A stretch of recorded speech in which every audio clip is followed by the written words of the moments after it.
Currently, for children, what we're seeing are the same side effects that we are for adults, and mainly being the most common are arm pain, fever, chills, muscle aches, and fatigue.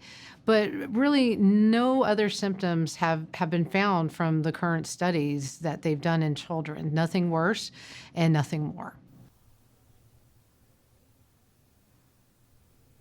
Currently, children 6 months and above are actually being studied for the COVID vaccine. We could be looking at children as young as 2 years to that age 12, actually by September, being vaccinated as well.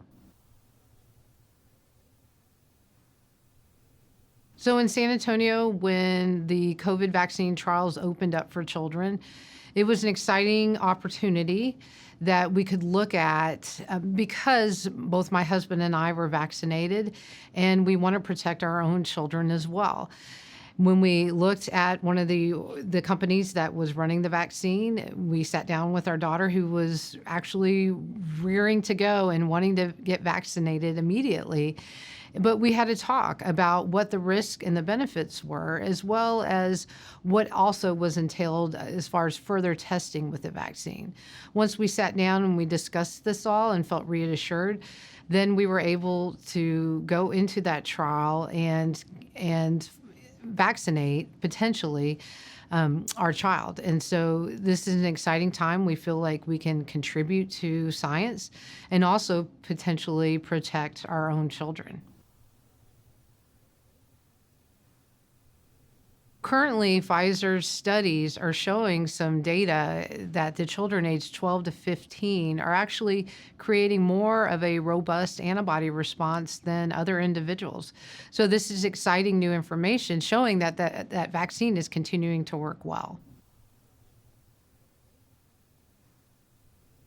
Children may not get as sick as another individual, but there have been deaths secondary to COVID, over 303 deaths to date in the United States. And there have been several children in San Antonio that have died from COVID, including one recently in February. And that's what's scary about COVID. We don't know which child is going to be affected more so than another child. We know that there's associated comorbidities such as diabetes or obesity or respiratory problems or neurologic problems that may make that child potentially sicker. But then we have this other side where there's normal, healthy children that can die from COVID. What we can also see is COVID continues to spread within the community. And if children are not vaccinated, then a variant can potentially develop secondary to this.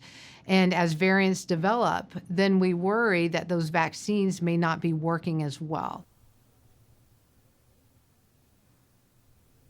We know during COVID that we've seen children with depression, children with anxiety, some of that increasing, especially secondary to the social isolation that they're experiencing and them being out of school. We've seen that children have tried to hurt themselves during this time. We've seen mental health institutions being overwhelmed and not having enough resources to help these children.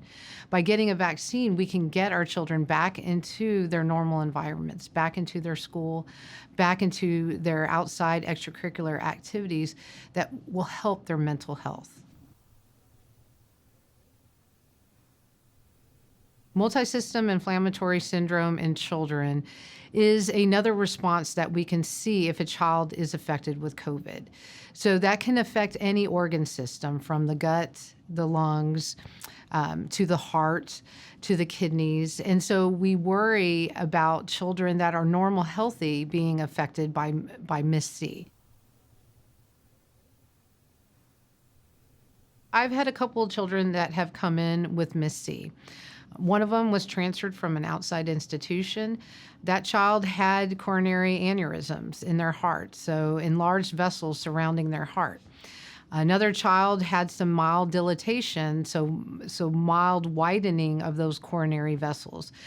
And that's primarily what we're seeing in these children is not only do they have gut problems or other inflammatory problems that are affecting their body, but then it can affect the vessels, those important vessels around their heart. And we have to supply treatment for them and monitor them over the course of perhaps a few years to see how well they recover, because this is something new that we're not seeing.